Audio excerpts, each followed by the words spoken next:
You are listening to the Adapt Performance podcast, where we aim to make elite level strength and conditioning accessible to everybody. I'm your host, Jordan Webster, and let's get into the episode. Yes, guys, what is going on? Welcome back to another episode of the Adapt Performance podcast. So in today's episode, I'm going to be talking through and riffing on the topic of resistance machines with athletic populations.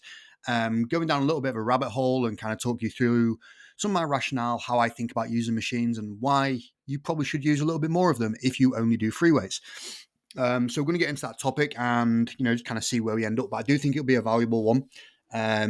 Just to kind of talk through some of the grey, because a lot of sports science, strength and conditioning is a lot of grey. It's not black and white. We do have to appreciate context, and we do have to kind of dig a little bit deeper than resistance machines are bad. So I've got to go into it a little bit. Before I get going, if you do hear the dog giving it some chirping in the background, I've given her a camel skin treat. I don't know if any of you got dogs and play around with the camel skin stuff, but it's sick. It keeps her busy for ages. We've got a new delivery coming as well, actually. I prefer the camel skins. They last ages. They don't smell horrible. We gave her beef trachea last week, and it was the most vile thing I've ever experienced in my life. Like, genuinely, I gip a little bit. Like, taking the bin out is enough for my gag reflex to go, but those beef tracheas are the worst thing I've ever. I just don't want to give her them. I'm sick of it.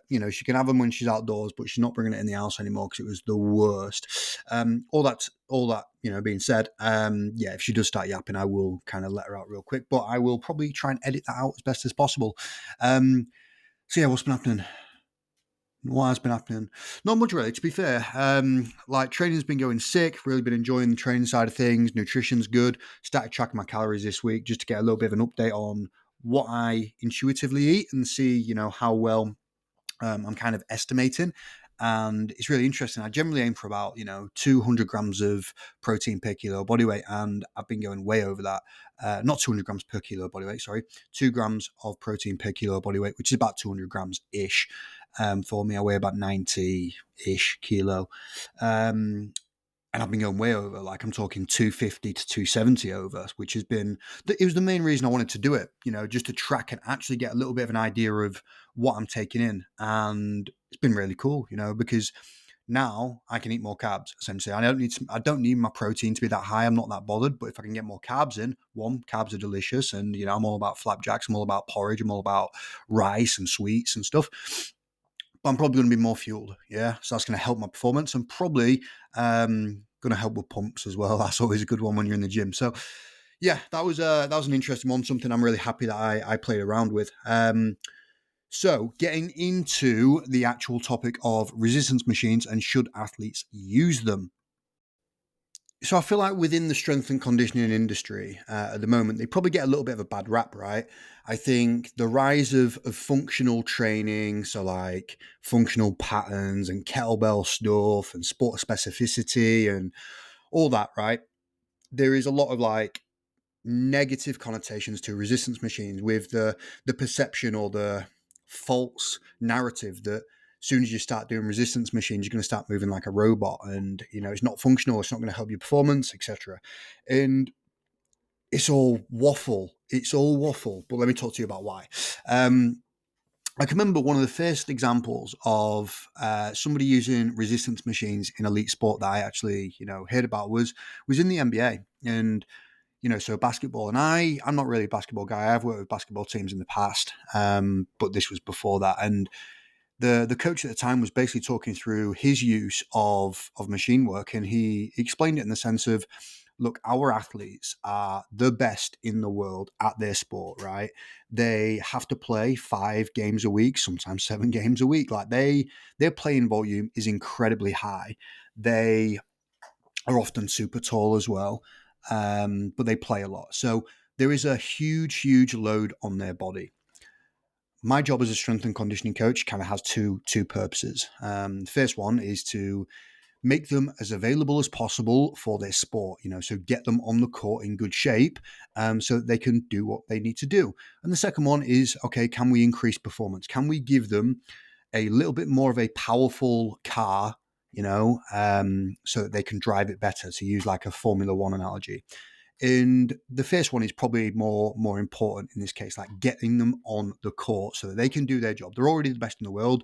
Is me adding one centimeter to their counter movement jump going to be the thing? Probably not.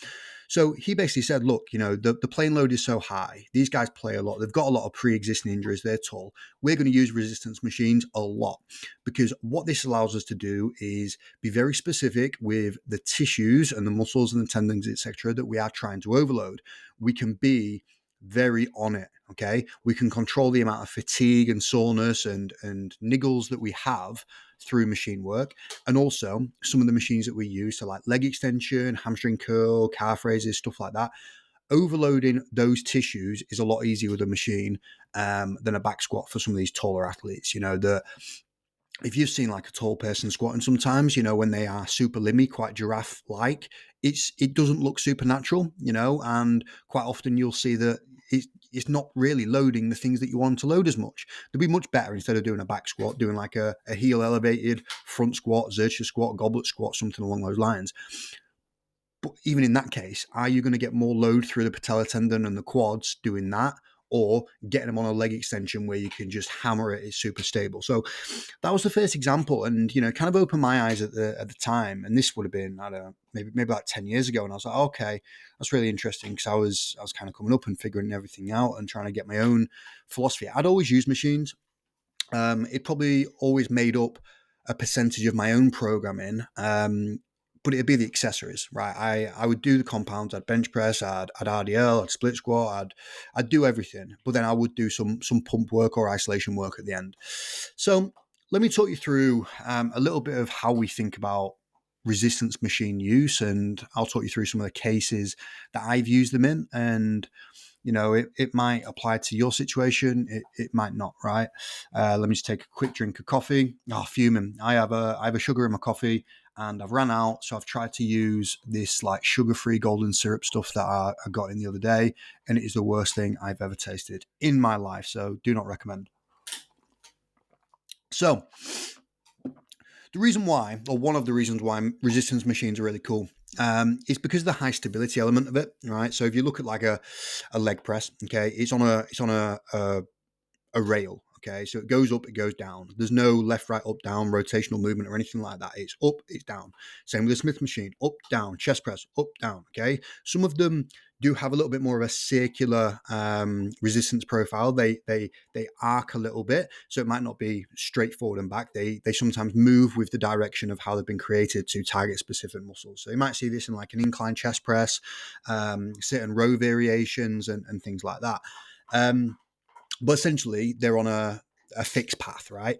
So this is good in a lot of ways because it provides a lot of stability. You can get super tight, you can get locked into the machine, and all you need to think about is pushing or pulling super well. You can just do that thing. What this leads to is a really big output to the target muscles. So the target muscles can just work hard. So you get high motor unit recruitment. Okay, we're really tapping into those higher threshold fibers. Okay, which means we're going to be getting a lot of strength. We're going to be getting a lot of hypertrophy if we go down that route. We're going to be getting power, okay? Ultimately, those big motor units, they're the athletic ones in a lot of the cases. They're the ones that are the goers, right? So machines just allow you to really get to that point with specific muscles really easily, okay? So some of the criticisms, okay, let's actually go into that because I'm talking about stability, is it doesn't strengthen the stabilizer muscles and stuff like that as much. And, like there's some there's some popular people out there that say stabilizer muscles don't exist. And I get what they're saying, right? Muscles are just muscles. They contract, they shorten, they lengthen. Some of them are more isometric in nature. They're not stabilizers. They have a certain function within what we do. Okay, they're trying to hold a certain joint in place while it acts on whatever movement it's trying to do. So they kind of do exist. Okay, but it's more of like people being pedantic with language. Yes, guys, what is going on? Quick break in today's episode for me to remind you about ADAPT's online strength and conditioning coaching. Our mission really is to make elite level strength and conditioning accessible to everybody. And our service does exactly that. So you get access to everything: an elite level coach, physiotherapist, psychologist, nutritionist, a community to keep you engaged.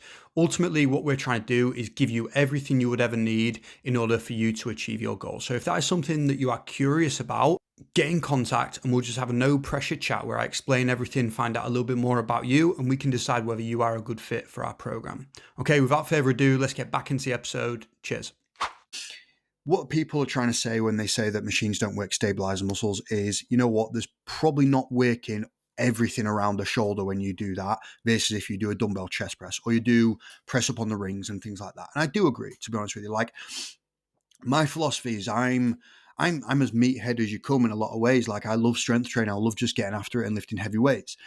But I do believe in the phrase of like, small hinges swing big doors. So I do think like it's not always going to be the big muscle groups that let you down. It's not going to be the pec that lets you down sometimes. I do think it's the littler ones that have more of an important function in stability and just kind of controlling stuff. So do I think that, they miss something there?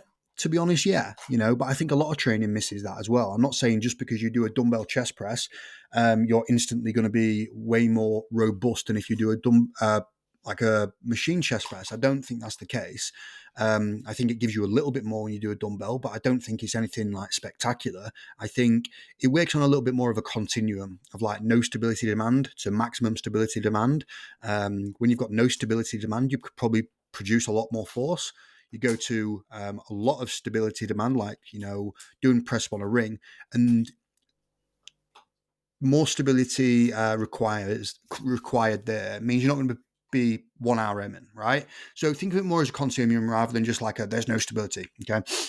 So, but I would always try and like, I'm not going to rely on a dumbbell chest press doing everything that I need anyway. Like, I think if you have like a rehab case of the shoulder, or you're really trying to look after something that you're super conscious of, you wouldn't just stop at doing a dumbbell chest press. You'd put something in that's specifically for that, and that's why a lot of people will say that free weights are like bang for your buck, because you get a lot of this, you get a lot of that. And I'm like, yeah, you do, but I think sometimes there are better cases. So we spoke a little bit there about like high stability, okay? Big output to the target muscles, which is awesome, okay?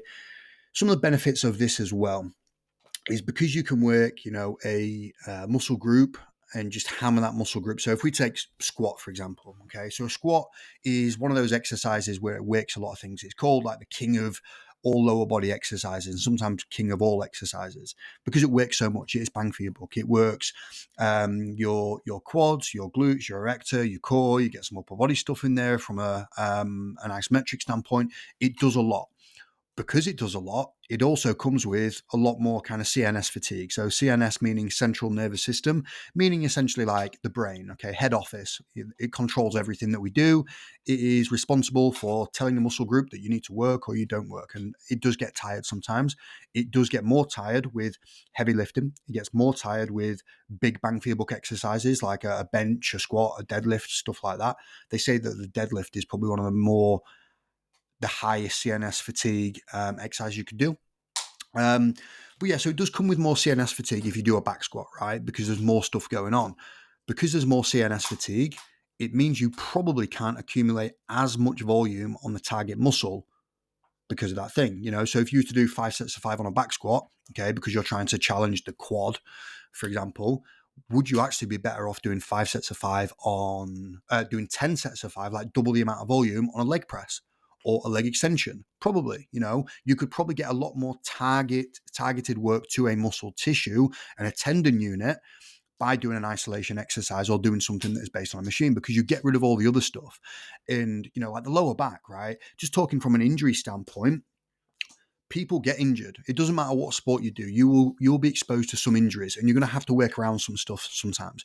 That is where bang for your buck exercises really fall down, because take me, for example, I'm doing more jiu-jitsu at the moment, and I use a lot of machines because of the fact that my back feels pretty tender a lot of the time. So if I was just going to force myself to back squat, I would get injured, or I'd be using a 20 kilo bar.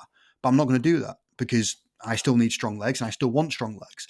So instead of like forcing myself to do this exercise, I get rid of the limiting factor, which is my lower back, and I'm going to go and do an exercise that is purpose built that will just let me load the fuck out of my legs, which is a hack squat, a pendulum squat, a leg extension, that type of thing. Okay. I still work my lower back, but I do that purpose built essentially. I'm not going to hold back my leg strength because my lower back doesn't feel amazing. So it just gives you an opportunity to work around injuries a lot more. It's very good in that sense, And I think if you play a contact sport, so rugby, American football, if you do combat sports, you're going to get injured, and for a lot of others, right? So machines just give you an opportunity to leave the hurty bit and get straight to the good stuff. So CNS fatigue is one thing there. So you can obviously target. You can do more on the target area. Or you can get the adequate amount of stimulus. So instead of doing 10 sets of 5, like I said, on a leg extension, which would be a lot, you could just do your 5 sets of 5 on a leg extension instead of a squat and feel a lot fresher, knowing that you've done enough work on the lower body element, and you can leave without your brain feeling absolutely fried. And when your central nervous system is down, right, you feel tired. You just feel drained. You feel like you've got no get up and go, no spring in your step. You've got no mojo. And yeah, it's not fun. If you've got to go and do sport, you've got to go and compete off the back of that. It's like, it's the last thing you want to do. And it does affect motivation as well. Like the brain it's a complex thing. So yeah, that is how going back to the NBA example, okay, he will get in, target the specific tissues that he needs to strengthen to keep them on the court and get them out of there so they can go and do the thing that they're actually wanting to get better at, which is basketball. So, yes, less CNS fatigue in there as well. And look, you do sometimes want a little bit of you need some central nervous system activation. You don't want to completely neglect it. However, it's just thinking about when is a good time. Right, that's going to be another part that we're going to speak about later on. Is like, when is a good time to use this. So what you're kind of getting from me here is like a little bit of a well-rounded picture, hopefully. But how I see machines, is they're a sniper. Okay, it's your ability to be super specific and take a kill shot on a particular muscle group or area instead of using a grenade. Yeah, so they both kill, they both do damage, but sometimes you want a sniper because you want to target that thing and get that ridiculous result, and then sometimes it might be you're tight on time, you don't have a lot of training time in the week or whatever, and you're like, you know what, I'm going to go for the bang for the buck. I'm going to go for the grenades. I'm going to try and target as many things at once and do that style of thing, which is cool. I do that. I have athletes where I'm like, we've got 2 sessions a week. I can't piss about here. Let's go bang for your buck. We're going to bench. We're going to squat. We're going to deadlift. We're going to split squat. We're going to do free weight, pretty much everything. Maybe a little bit of isolation at the end. So sniper, right? Think of it as a sniper. It has huge like use in rehab. Okay, you look at like an ACL injury and how one of the things that we need to get them better at doing straight away is like loading quad. We want quad to get to the same size as the non-injured side as soon as possible. Like that's what we need. We think about Achilles tendinopathy and stuff like that. We need to load the Achilles really heavy.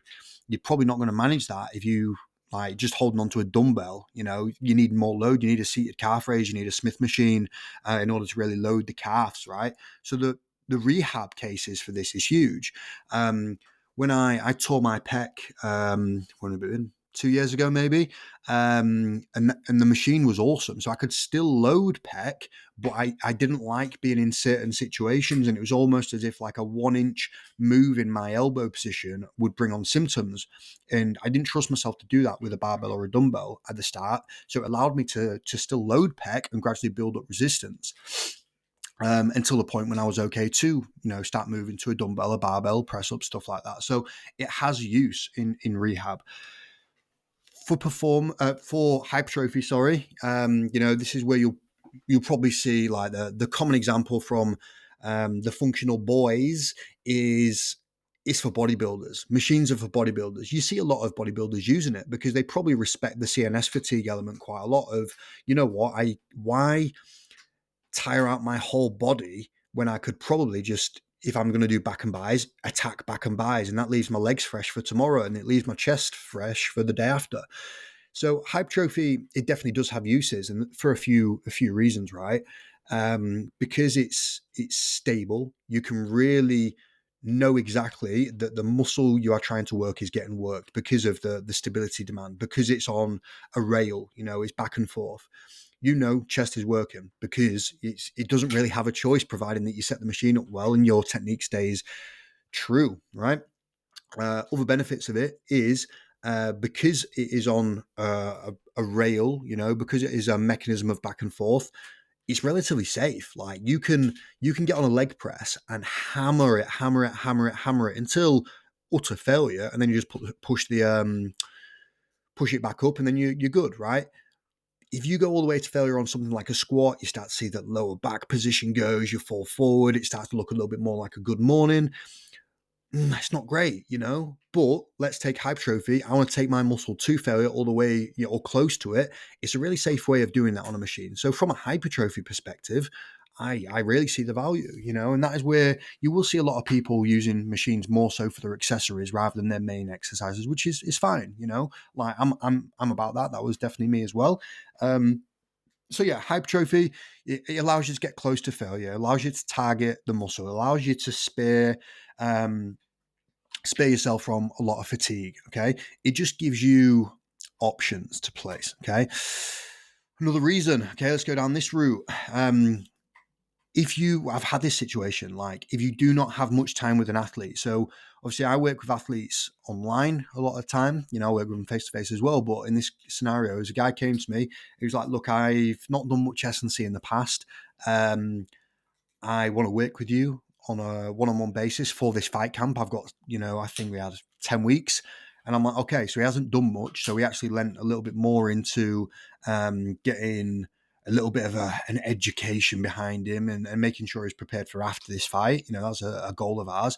But we use machines quite a lot because I didn't want to waste 10 weeks teaching him how to squat and to gradually build up and all that stuff. And I could just get him on a machine, knowing that I'm going to load the target muscle well, okay, and get him out of there so he can go and do his sport, right?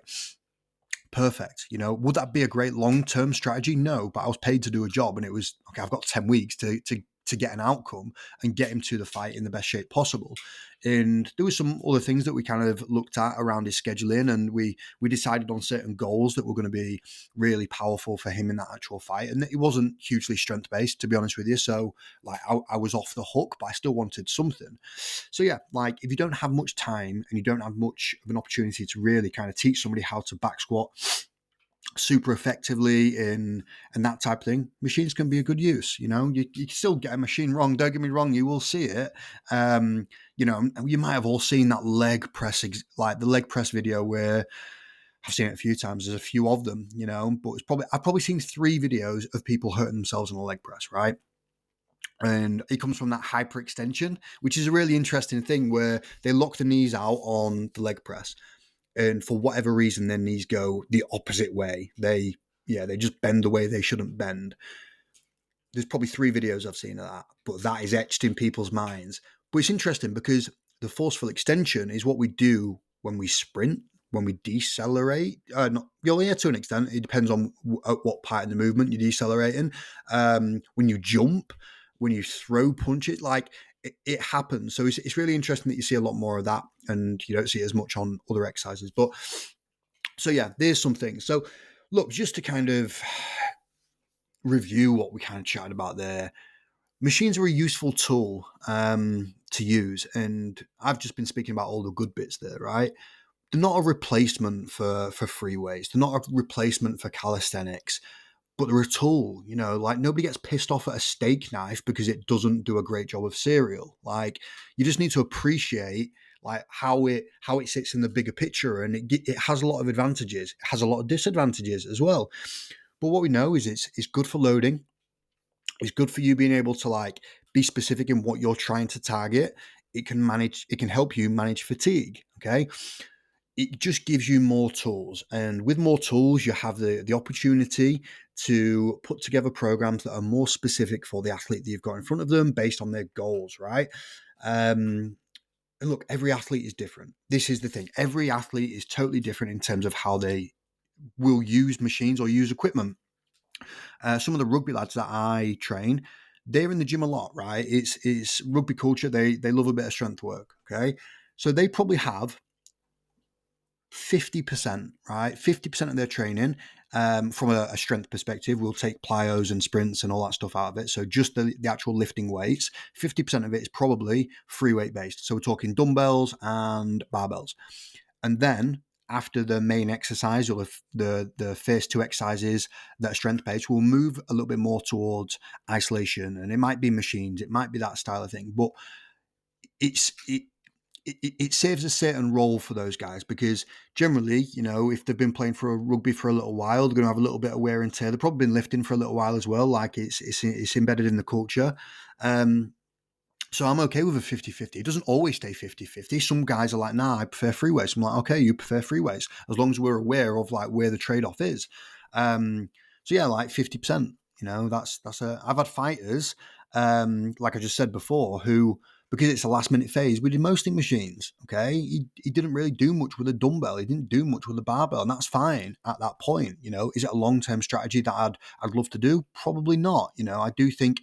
I think there's a lot of benefits to free weights. I've definitely had fighters that are all free weight based. They buy into the functionality aspect of like primal patterns and squat and hinge and push and pull and rotate and that's cool. I'm there to support it. I'm there to help their performance, and I have a lot of options. And I think I saw something the other day around, if you used to compare somebody that can squat 200 kilo versus somebody that can leg press 200 kilo, they would feel totally different in a grappling exchange. And I agree, they would, because when you squat, you've got more muscle groups that are working at the same time. They've probably accumulated more time getting to that point of a 200 kilo. They've probably got a few more injuries in the road to that time as well. So there's a lot that goes into it. And I do think they would feel totally different in a physical altercation, in a grappling exchange. I'm not like second guessing that, but what it takes them to get to that point, and I think it's just worth considering. Like, if you are somebody that is against machines, play around with them for a little bit, put them in your training program for a couple months, see how you get on. They work well. Some machines feel shit. Okay. Some are just not made very well. And generally speaking, some machines are not made for the extremes of the population. So majorly tall, majorly overweight, or like not very tall or not very overweight. So like it's definitely made for the average, because ultimately, if you're going to spend a few grand like making a machine, you probably want it to suit most people. You do get some that don't feel very good, and they feel like they just wreck that joint. So you got to play around with it. Like, it's not perfect. But yeah, so look, let me give you a little bit of a whistle-stop tour then, real quick, of some of the machines that I actually really, really value. I love a cable machine. We haven't really spoken about a cable machine. That's kind of it is a machine, but it has like, it's stable, but also kind of is a little bit free weighty in nature, because you do have freedom of movement and that type of thing. So cable machine in there, but that's kind of like that's a joker card. I love a hamstring curl. Okay. The ability to get amazing knee flexion for the hamstring, beautiful, whereas generally speaking, people would be like, okay, let's do a Nordic. And I'm like, yeah, but a Nordic isn't always the best option. Hamstring curls, love them. I love a leg extension for the quads. Perfect. Okay. A really good way of loading up the quad, okay, without the lower back being a limiting factor for people. Allows you to get the patella tendon nice and juicy, nice and strong.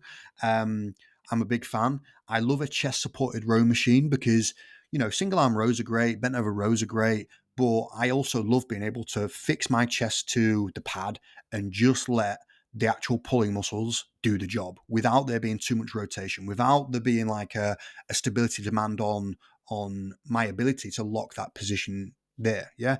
So I love that. I love a seated calf raise, unreal, ability to really load the calf. So the soleus, the gastrocnemius, because the foot is going to be first point of contact for a lot of sports, and force is generated from the floor all the way up through the body, up until the fist if you're throwing a punch, into the ball if you're going to be throwing a ball. So we don't want weak links, okay? And calves is, it's definitely one of mine. I bloody no calf crew. Like, I'm about that life. It's genetic. Let's be honest, though. It's kind of is, but I should probably train them a little bit, to be fair.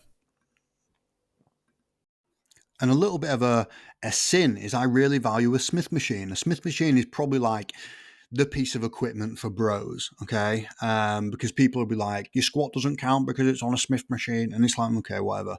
But they are very useful. I think they have a lot of application in you can do a lot with them. You can rig a lot of things on them. So you could do a chest press machine just using that. You could squat on them, so it's basically a leg press or a hack squat. You could do your calves on there. You can do rows on there. You could do bench throws on there. You could jump with it if you wanted to. Like, it has a lot of uses. The footprint of them, like, it takes up a lot of space, so I don't really blame most gyms for not having them, when you could probably just get a squat rack in there that will probably tick more boxes for a lot of people. But yeah, Smith machines are good. What else do I value? To be fair, if I had a gym and I had a big enough space and I had enough money, I'd probably have a machine for most muscle groups, most major muscle groups. I'd have a chest press, I'd have a row, I'd have a leg extension, a leg curl, a leg press. That's one I didn't really mention. Yeah, a leg press or a hack squat or a pendulum squat. They're all really good. A pendulum squat I've been using for quite a while now, and it's awesome because it guides you into the bottom position of a squat. So if you are mobility restricted through the ankles, hips, it kind of helps you get there really nice. It is horrendous. It is a really hard machine. Well, actually, it's a good discussion point. Like, comparing machines is if you go into a gym in the UK and you lift 5 kilo, you go into a different gym in the UK, you lift 5 kilo, it's 5 kilo. It's the same, right? So some do feel a little bit off. Use a pendulum squat at the gym where I train most of the time.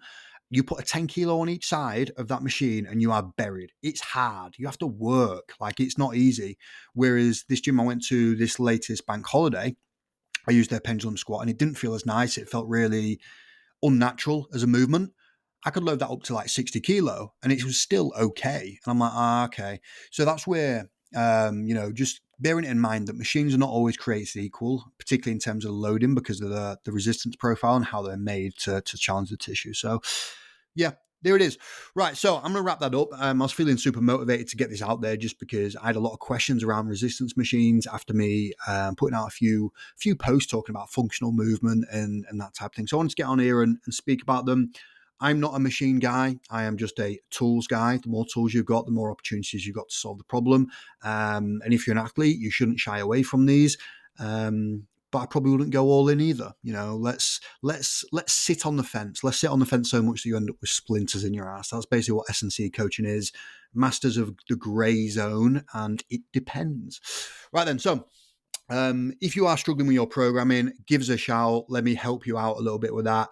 It won't take much for us to get results. Like, genuinely, that's one of the pieces of feedback we get from guys when they start off. It's like, you see results you didn't think you'd be able to get in a really short amount of time because we just get rid of the faff. It's super efficient.